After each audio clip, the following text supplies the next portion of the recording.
Oh, sorry.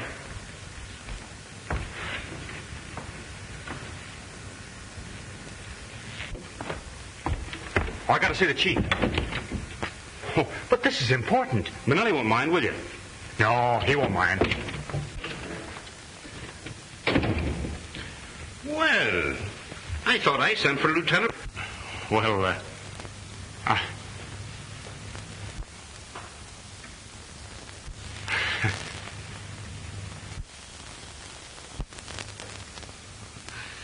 Sit down, Burke.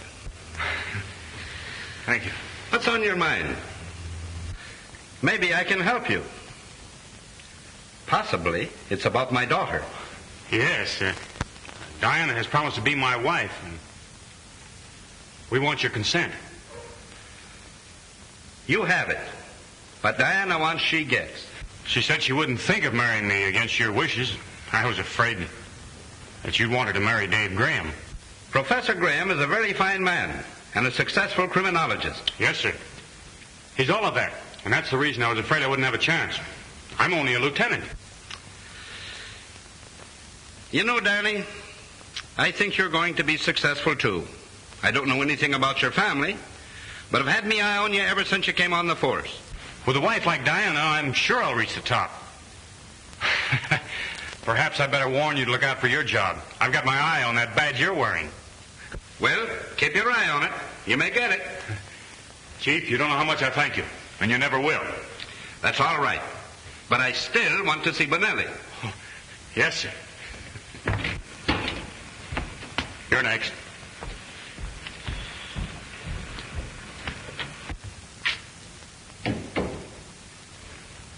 Good morning, Chief. Bonelli, there's too many brawls in your district lately. Almost every night there's a knifing. You know, I got a tough district to handle, Chief. Maybe you can't handle it. Sure I can. All I want is a little more time. I got everything pretty much under control. You know, there's 2 factions down there. And? How'd you like to go back wearing a patrolman's uniform? Well, I don't like that, Chief. Then listen, Bonelli. From now on, I want you to arrest every man down there that looks like he might know what a knife is. Now, that's all. Get out. Send Finnegan in. Yes, Chief.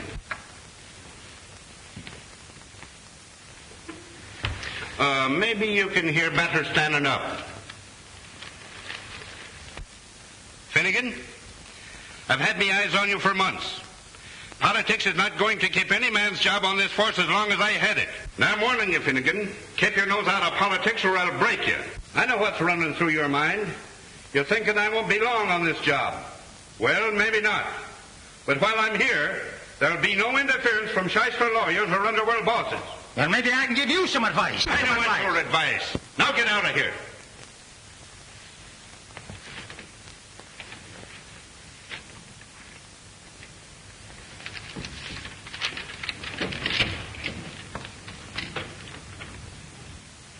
Miss Ryan, send Laban in, please. Yes, sir.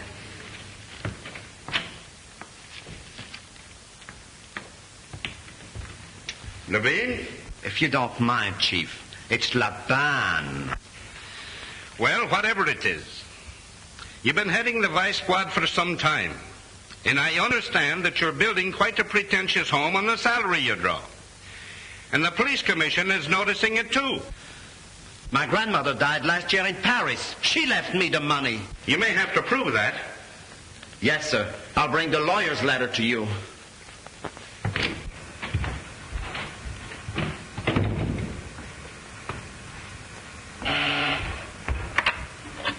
Yes, Chief. Get Captain Withers for me, please. Yes, sir. Captain Withers, you're next.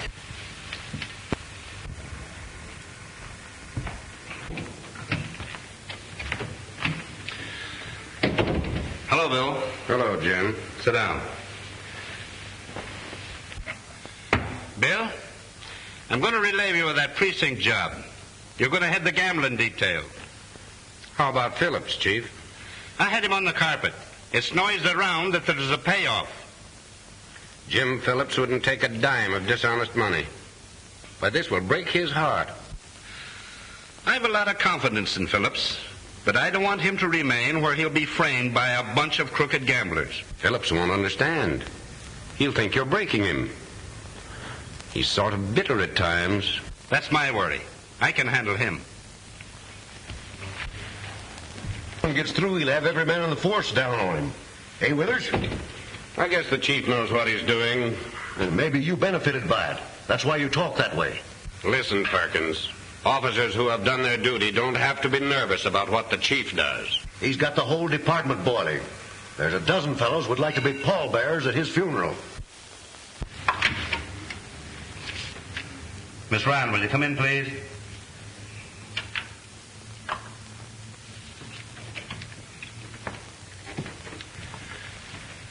Is Inspector Silverstein here? He phoned and said he'd be here.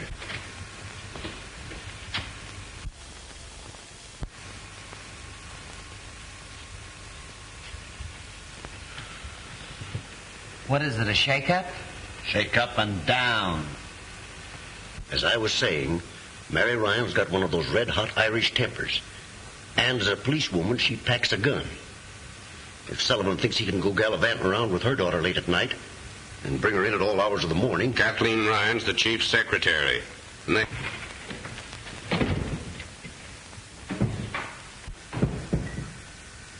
Come on in, David. Hope I'm not intruding. Certainly not. Would you mind waiting in my private office? Thanks.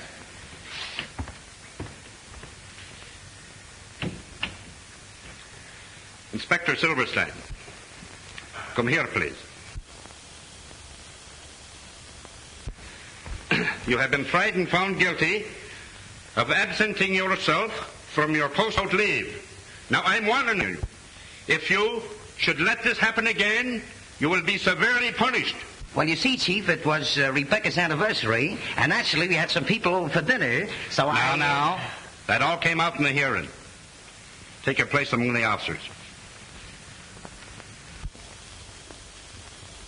Gentlemen, I am proud to say that we have one of the finest police forces in the country. I know it's not 100%, but I don't know of anything that is. I have seen fit to make some changes today for the benefit of the department in general and officers individually. Some of you may not like it. If not, I'm sorry. I want to congratulate you on having solved a large percentage of crime. Furthermore, I want you to make this town so hot for the crook that he'll find it an unhealthy place to nest in. Do your duty. And as long as I head this department, your jobs will be safe. That's all.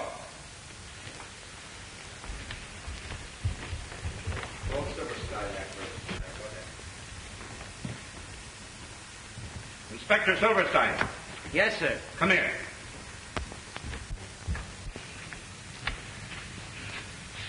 Tell Rebecca that I'm sore because she didn't invite me to her party. Also tell her that I'm dropping by some evening soon for gefilte fish and matzo balls. And some sweet and sour pickles and a nice piece of schmaltz, Keep your seat, David.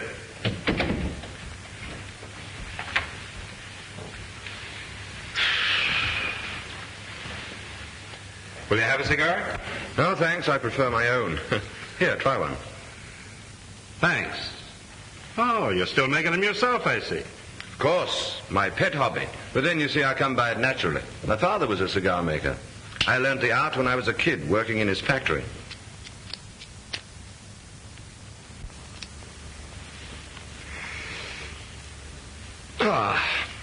If I were a woman, I think I should go in for very expensive perfumes. But as it is, I have to content myself with fine imported tobacco and roses. Of course, you've heard of Diana's engagement. Sorry, David. But since it wasn't you, I'm glad she chose Burke. He's a clean young fellow. I agree with you. Of course, I wish you'd shown a little better judgment and chosen me, but as it is, I wish them all the luck in the world. That's very kind of you. The next best thing to a winner is a good loser. And I'm sure Diana will always have the greatest respect and affection for you. That will always be my feeling towards them both. Come in. Dr. McNeil from the insurance company. I'll be going. No, that's quite all right. Send him in, please.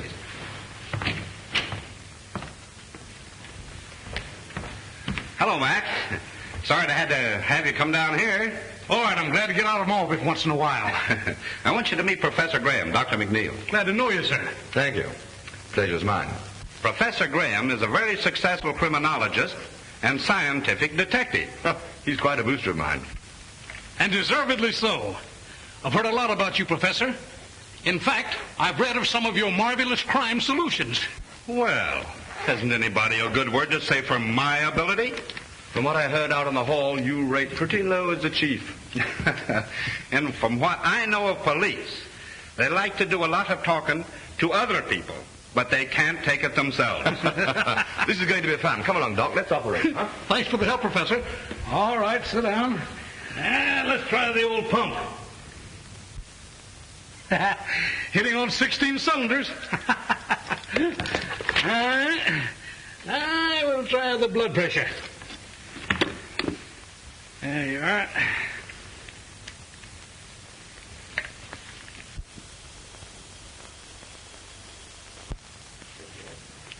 Normal.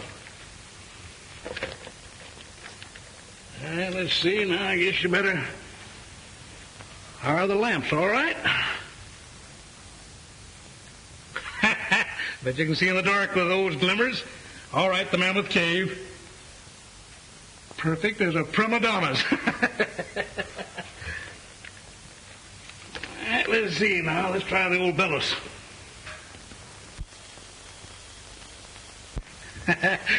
Good enough for a blacksmith's forge. You sure I'm not too good to live? I don't know. Those kind die young, Chief. You've passed that mark. Well, Chief Sullivan is very busy at present. Will you leave your name? Is it extremely important? Well, just a minute, please.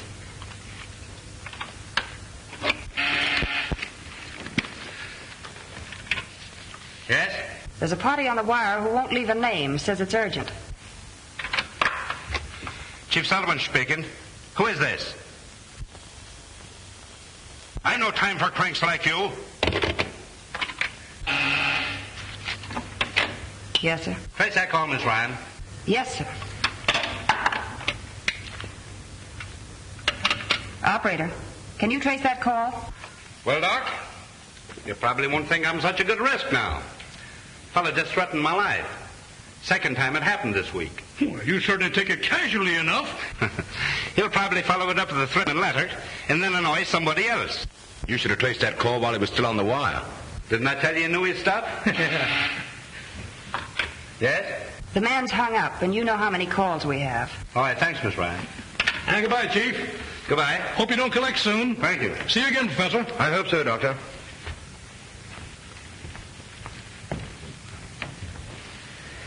Say, Graham, what about giving us a lecture tomorrow?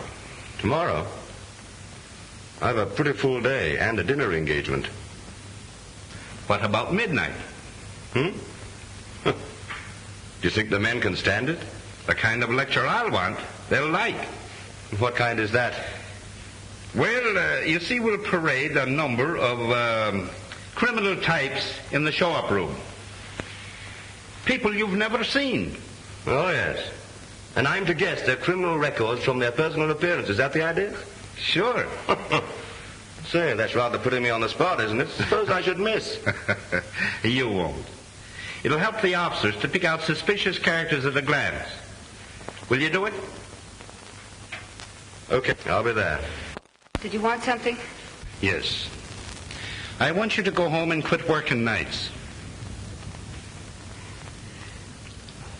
Well, it can't be done, Chief. Well, you see, there's a lot of correspondence to get out and filing to do. I'll be here till midnight. Out with it, young lady. Mother's terribly suspicious. Of us? Yes. That gambler, Gus Armstrong, saw us together last night, and he's stirring up trouble. Huh. Sore because I raided his joint, huh? Oh, I'm sorry I told you. But I just don't know what to do about Mother. She's furious. No. Don't cry. Don't cry. I tried to make her understand that there wasn't anything between us. But she just wouldn't believe me. That's all right. Maybe we can make her understand. You can't talk me out of anything, Jim Sullivan. But you don't understand, Mrs. Ryan. Oh, yes, I do. Only too well. And you telling me all the lies. You're not fit to live in a decent home. If the law can't take care of this, I can. You're going to do what any decent man would. Why, you must be out of your head. I'll give you until tomorrow. Go and get your hat and coat.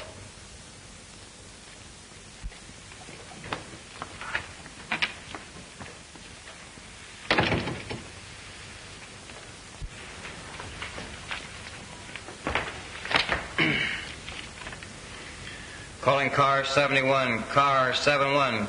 Go to 22nd and St. Anne Street. 22nd and St. Anne Street. A barking dog.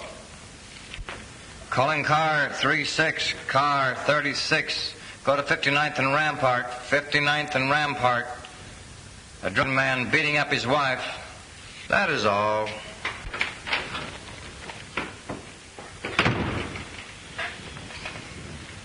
Hello, Dan. All right, Jones. What's doing? Oh, just enough to interrupt a good story. Barking dogs, crowing roosters, fainting woman, 3 prowlers, guys beating up themselves, half a dozen drunks, and cat up a phone pole and won't come down. Oh, but that looks funny. What looks funny? Half a dozen drunks and a cat up a phone pole. Must be a polecat. Oh, you're pulling something on me, huh? Here's something interesting. Calling car 22, car 26, car 31, car 47. Disregard all other calls. Go to 72nd and D Street, 72nd and Weaver Street. Bank holdup. Bank holdup.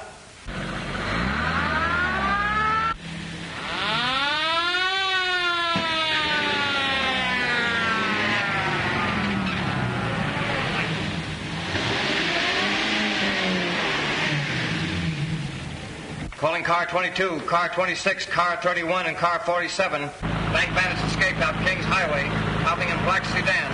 3 in car, 3 in car. Boy and 2 older men. Take no chances with this gang.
Johnny.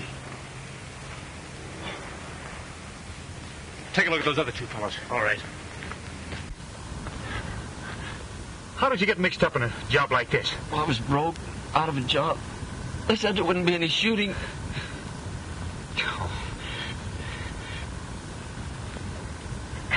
Thanks, Denny. You should have come to me. I don't want to go to prison. They might even hang me. They can't do that, Johnny. Well, those two won't do any more hold-ups. Listen, go call an ambulance, quick. All right, I will. I feel kind of funny. Kind of like I was floating. Here, now, take it easy, kid. The ambulance will be here in a minute. They'll fix you up. I feel pretty good now. It's all right. Everything will be all right.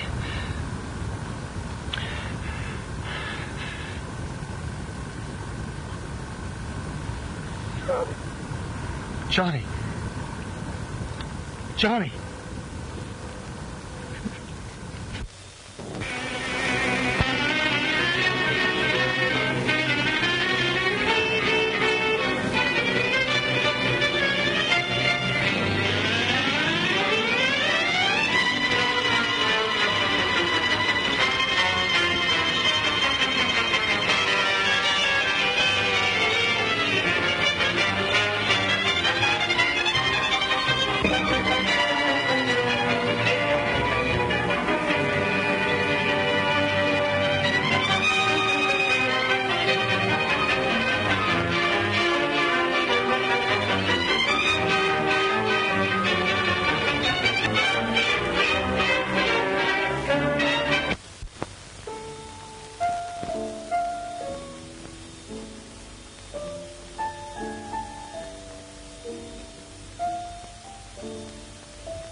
Come on, darling, shake off the blues.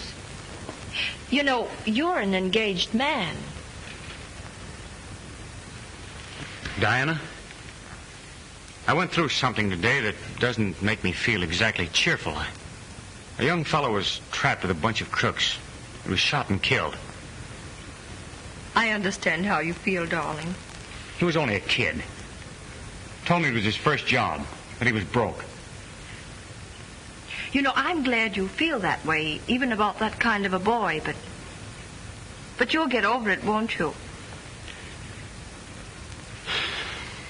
Well, it's late. I must be going. That's Father.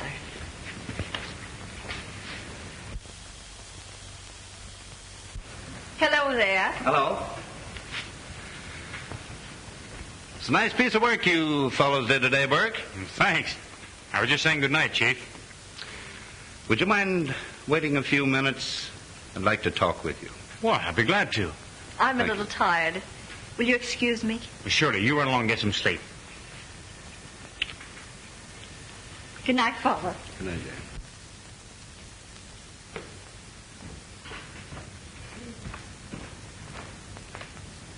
Oh, Dan, will you look in the morning papers?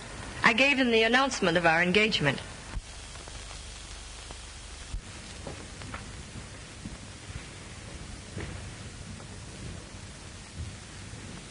Sit down.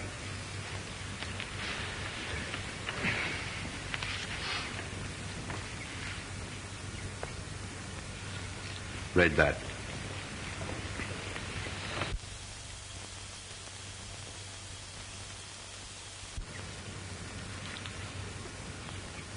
Of course, Dan, You'll release my daughter from the engagement. Release? Release Diana? Yes. 'Tis the only honorable thing you can do. But I love her. All the more reason why you should free her from a compromising situation. But I can't understand why I should be blamed for something my brother did. Then why did you deliberately conceal his identity? Because I knew the people wouldn't understand. Even Diana might not. I like you, Burke. Liked you well enough to give my consent to your marriage to my only child. Please understand me. It isn't because your brother was killed. I'm very sorry that happened. Duty is a hard work, but his being a criminal makes it impossible. But Johnny wasn't a real criminal. He was forced into it. He's only a kid. You know the law, Dan. A man was murdered, and he participated in the crime. Why, everybody would point out Diana as the wife of a man whose brother was a murderer. I'll tell Diana and let her decide for herself. You've already deceived her once by not telling her the truth. Well, I'll not release her. Yes, you will, Burke. You'll not trick my daughter into any marriage like this. You can do anything you like, but it won't do you any good. I love Diana, and she loves me. And nobody is going to come between us. Not even you, Chief. What are you two quarreling about?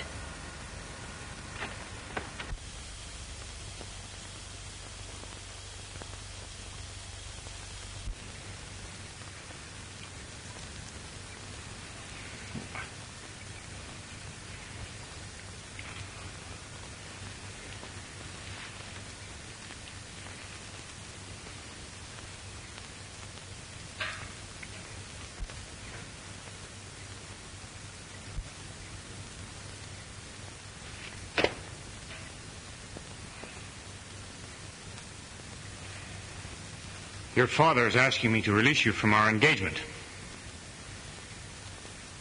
Diana, you'll be fair. You love me, darling. I don't know what to say. Please let me think things over. I tell you, Burke, you'll never marry her as long as I'm alive.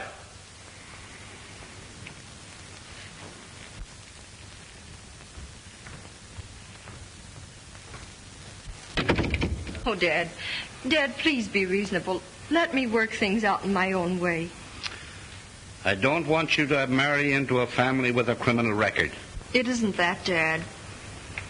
What hurts me is that the man I love tried to deceive me before our marriage. Diana, why don't you pack up and take a little trip somewhere? Bermuda, Miami, or anywhere. No, darling, I think I'll just go out for a little ride, and don't you wait up for me. It's not safe for you to ride around this time of night. That's not very complimentary to your department's efficiency, is it? You're not going to see Dan Burke? No. No, I'm not. And that's a promise. All right. Good night, dear.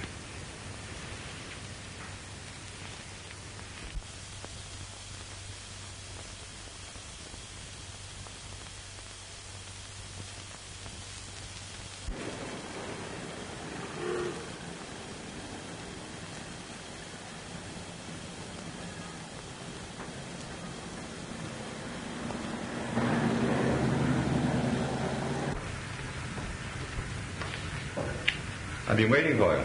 Expecting me? Doesn't it look like it?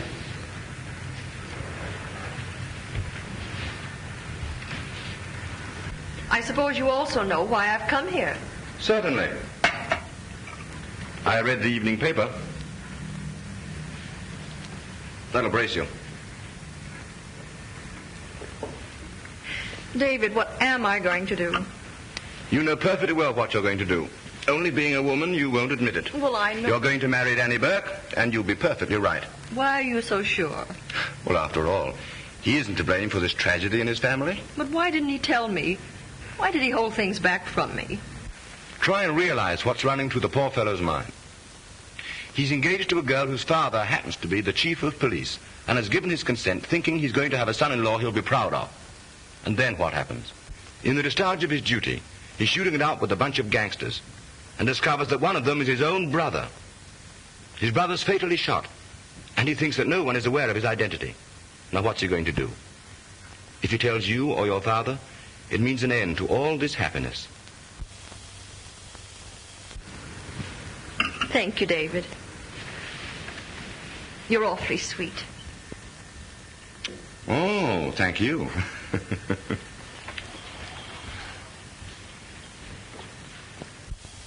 You know, as a matter of fact, all this explanation business was entirely unnecessary. What do you mean? You would have made the same decision through the proverbial intuition of your sex. Good night. Good night, dear.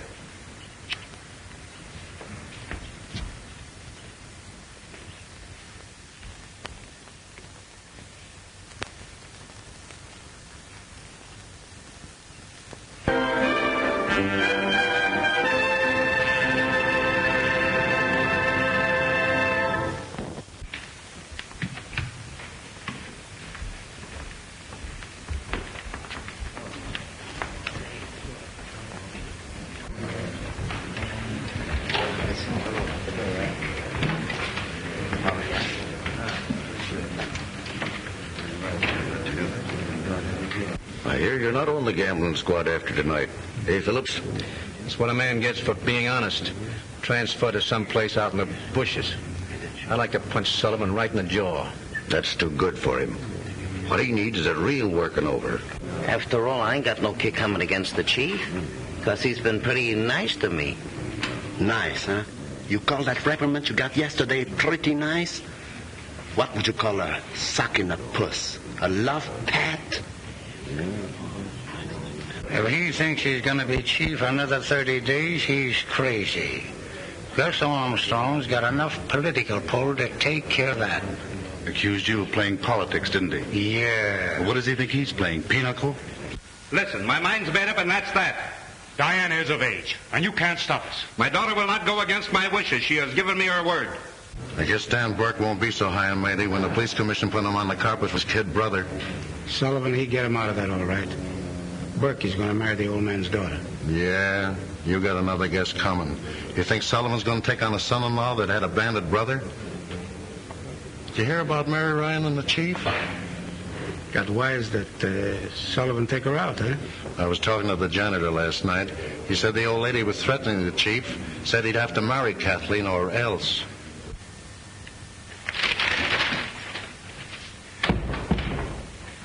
Hello, Miss Ryan. How do you do, Miss Sullivan? Is my father busy? Lieutenant Burke is with him.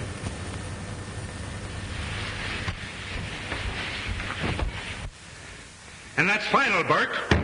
Not with me. Hello, Danny. Hello, Father. Hello, darling.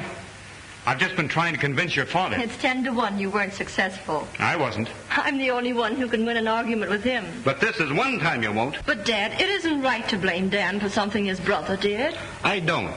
But it's the deception and the compromising of your reputation. Oh, let's leave out my reputation. I wouldn't let gossip keep me away from Dan. And now I'll tell you, just as I told him, that as long as I'm alive, he'll marry you. But, Father, we love each other, and we're going to be married and everything. Captain Withers is here. Send him in.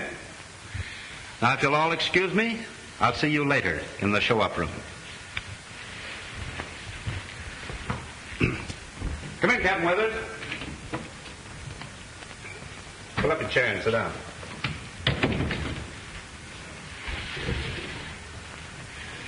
You saw the newspaper stories? Yes, Chief. I want you to tip me off if Burke and Diana try to get a marriage license. Diana's hard-headed and self-willed. And Burke has indirectly threatened me if I interfere with his marriage plans. Okay, Chief. Anything else? Yes.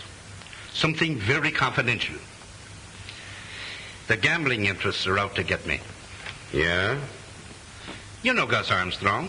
Yeah. He's passed the word to Mary Ryan that everything isn't on the level between Kathleen and me. And the old lady's up in arms. Fire the kid and prefer charges against the old lady if she squawks. Just what they'd want me to do. Play right into their hands. That's the setup that knocked over our former district attorney. What are you going to do about it? That's your job, Bill. Just what is there between you and Kathleen? I'm very fond of the girl, but not to the point of marrying. But she thinks she's desperately in love. Armstrong has all the details, huh? Yeah. Mary Ryan actually threatened you? If I didn't marry her daughter. Besides Burke and the Ryan woman, I've had numerous threats by phone. Any idea concerning those? Chuck Finnegan's pretty chummy with Armstrong. And there's a lot of others sore on account of the changes made in the department yesterday. Well, I'll see you here after Graham's lecture. Yes. I have an ace up my sleeve. All right, thank you.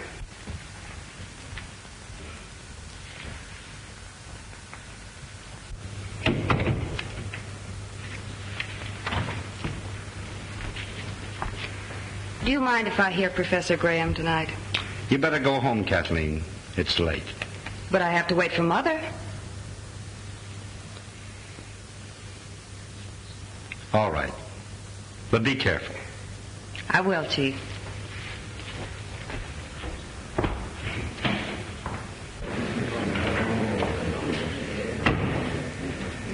You've been pretty white about this situation, Graham. I want to thank you. I've always been interested in Diana's happiness. Father believes in you, David. I wish you could bring me round to our point of view. It's going to be a little difficult, but I'll try. Thank you.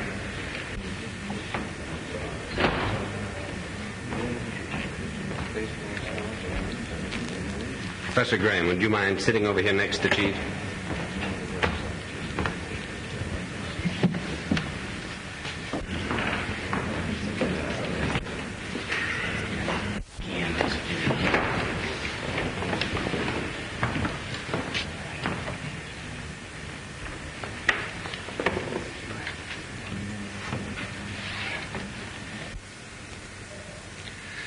All right, Withers.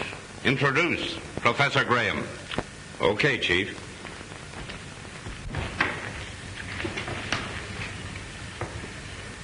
Ladies and gentlemen, we have with us one of the world's outstanding criminologists.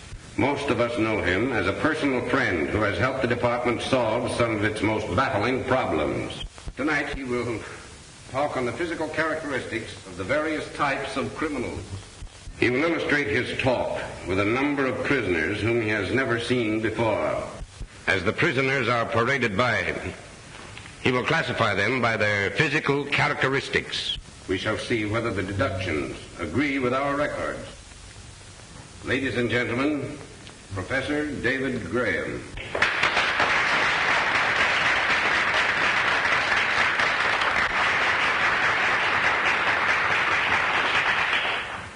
Ladies and gentlemen, I'm afraid that Chief Sullivan has rather put me on the spot. However, I'll do my best to justify his opinion of my ability. All right, Captain Withers.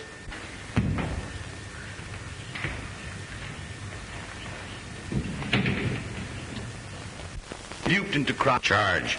Arrested on suspicion of theft. Record. Served 2 years in state reformatory. 18 months in the Good Shepherd Home for the feeble-minded. Oh, come on. Had his mind been alert, he would never have attempted violence at such an inopportune moment.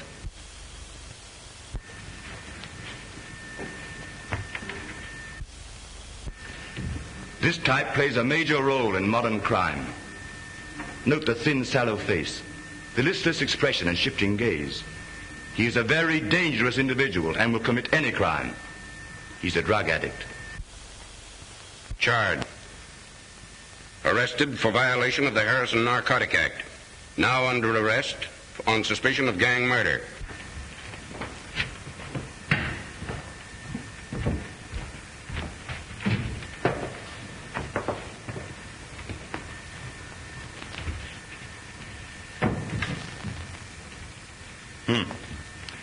The larger girl is aggressive.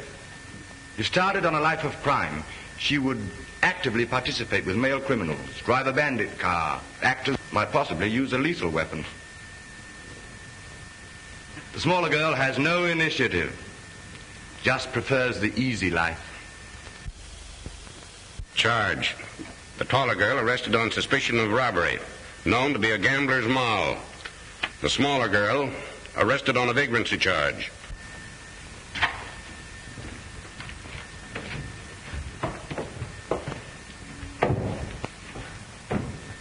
He's a very dangerous criminal. Specializes in widows and orphans. Always has a safe investment. Yes, safe for him. Popularly known as a con man.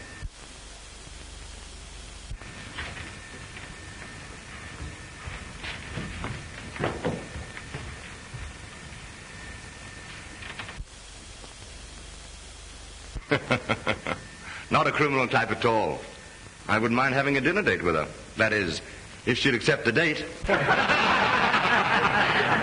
Maybe you'd better introduce us first, Captain Withers.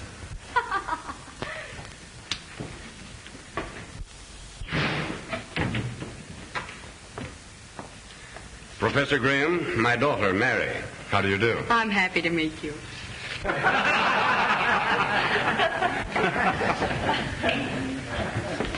Well, was your dad in on this deal to baffle science? No, it was my own idea, wasn't it, Father?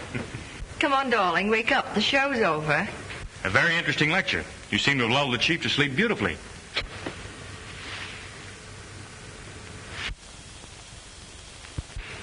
Oh, he's dead. I think she's right. Dr. Kelly! Dr. Kelly! The chief. Must have been instantaneous. Has he had previous... Why, I don't... Lock the doors. Back your seats, everybody. Don't let anyone leave this room. Oh, hand me a glass of water, please.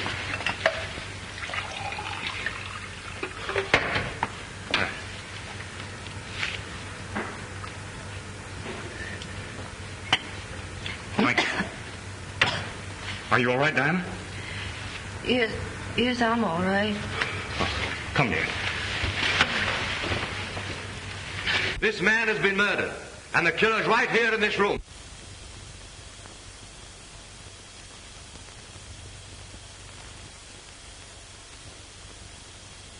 Back your seats, everybody, and lock those doors.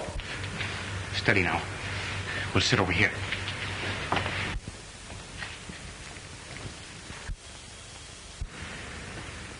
Looks like a plain case of heart attack. That's what it's supposed to look like, Doctor. But I happened to be in Sullivan's office last night when Dr. McNeil examined him and pronounced his heart perfectly normal. Captain Withers, do you know of anyone here who might have wanted a thing like this to happen?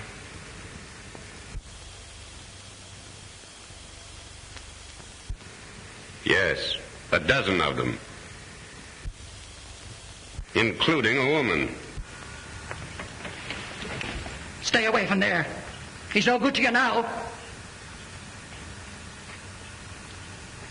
Clue number one.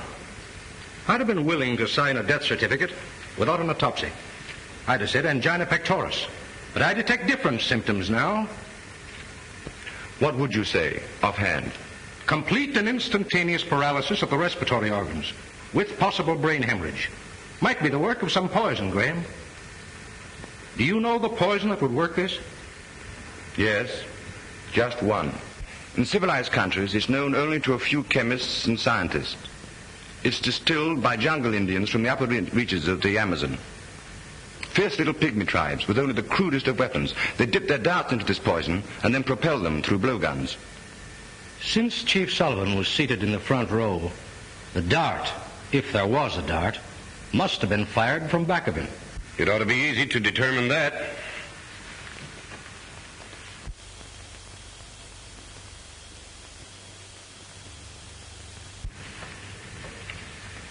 It's here, all right. An ordinary sewing needle. Oh, be careful, Doctor. The point may still be deadly. How would you say it was injected? By hand? No. I should say blown through a tube. What sort of a tube? Oh, any small type. Possibly a cigarette holder. What would you suggest? That a preliminary autopsy be performed immediately. After that, a person-by-person search for the instrument of death. Then, a thorough investigation into the motive of the crime. I will ask Lieutenant Burke to stand by with Professor Graham and myself. And I want everybody in this room to watch the persons next to them in case the killer tries to dispose of the weapon. Then one by one, I'm going to call you to come up here and empty all your belongings on the table.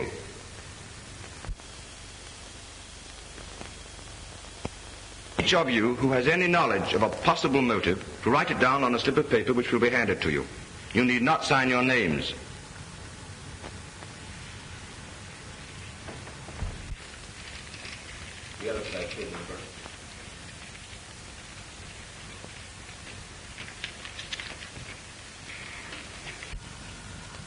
Mary Ryan had made threats against the chief. That's right. Sullivan told me tonight she'd been threatening him. I did not kill him. I only wanted him to marry my Kathleen. If you killed him, I hope they punish you. You were always threatening him. Sit down, Kathleen. Your mother didn't do this. Women are not expert enough to do a job of that kind. They kill rather crudely.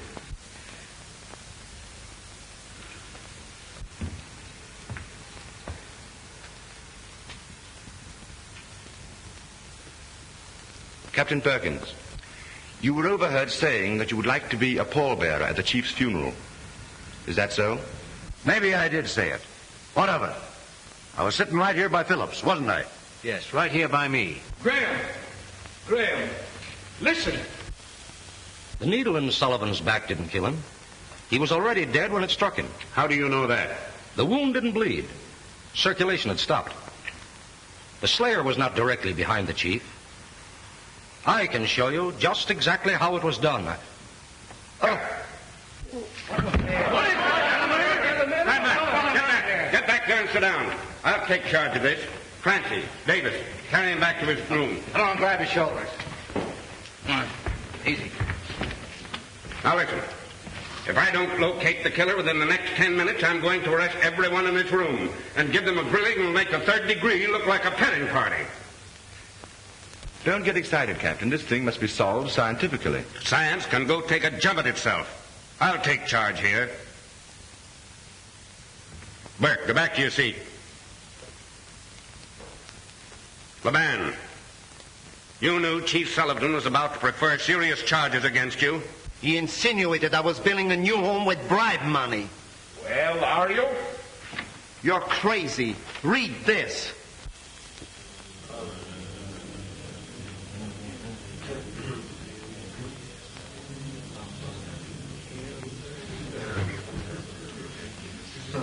I told the chief I'd bring a letter to prove that I inherited the money.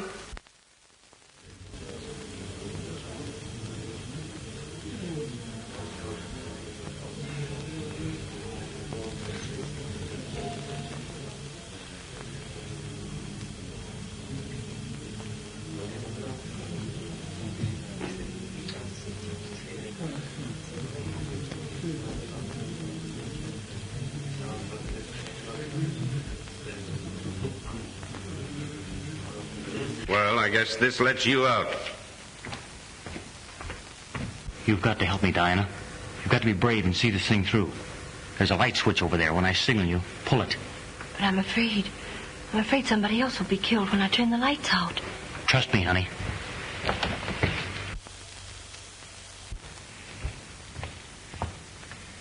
Graham.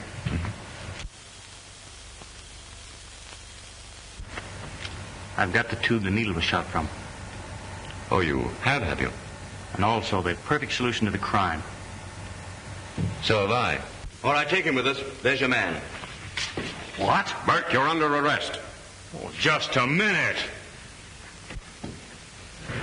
Turn on those lights. Turn on those lights. Someone has killed Burke. Daddy! Get back. Get back. Stay back where you belong. Daddy! Listen, Diana. He killed your father. He killed him because he was opposed to your marriage. Then he killed Dr. Kelly to cover up the first crime. You see, he'd known for the past half hour that I had the evidence on him. He took the only way out. Killed himself with his own poison. You'll find the deadly tube in his pocket, cleverly concealed in a cigar.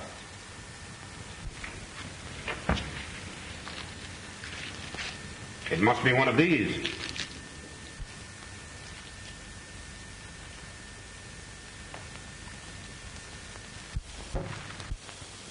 You see?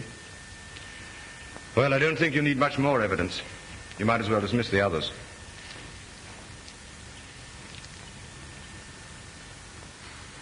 To think Burke would do this. Clear case of heredity. He was a criminal by instinct, just like his half-brother, Johnny.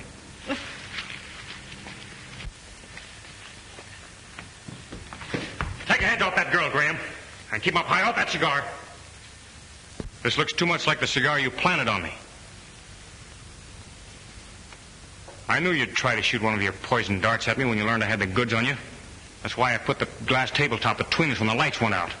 Then all I had to do was play dead while you gave one of your scientific explanations. The real explanation of why you killed Chief Sullivan and Dr. Kelly. You find a poison thorn in the sleeve of Chief Sullivan's coat. It fits on the stem of this rose in his lapel. Well, what gets me is why he fired the needle in the chief's back when he was already dead. Evidently to plant suspicion on somebody sitting behind the chief. That somebody being myself. This is the cigar he had when he tried to kill you, but there's no metal tube in it. Then there must be a hollow tobacco stem in it that would be consumed when he smoked.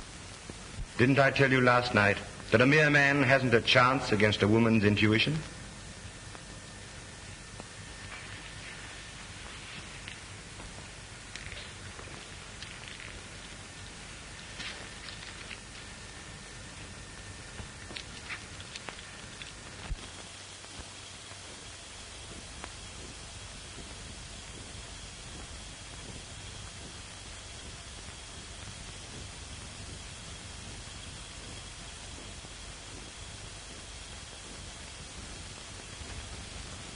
Months ago, who would have thought the world could be beautiful again, Mr. Burke? It can't help being beautiful with you in it, Mrs. Burke. Oh. Ouch! The spread isn't spread yet, old dear. Well, I guess I'm too lovesick to eat anyway. I'll remind you of that tonight when you have an old-fashioned tummy ache from gobbling up more than your share.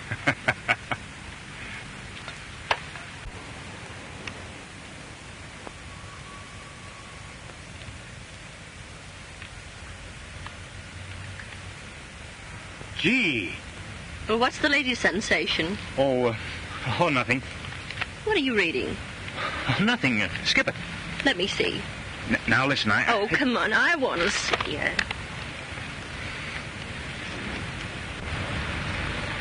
Well, you know, it's far better that way. It's a curious thing. Terrible as his crime was, somehow I never wanted him executed. Maybe it's because I can't forget his good side. His gentleness. His sympathy. Oh, Dan, why did he have to do it? Well, only a few days ago, we discovered his diary, in which he diagnosed his own case. Everything he jotted down showed the great mental crisis he was going through. There were many notations about a certain girl that he couldn't bear to lose.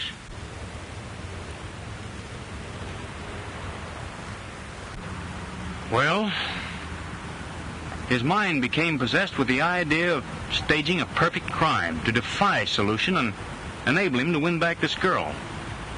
That's what toppled his brilliant intellect across the shadow line between genius and insanity. The rest you know. Perhaps it's true that to understand is to forgive. Perhaps. Anyhow, that's all out of our lives now. And forever.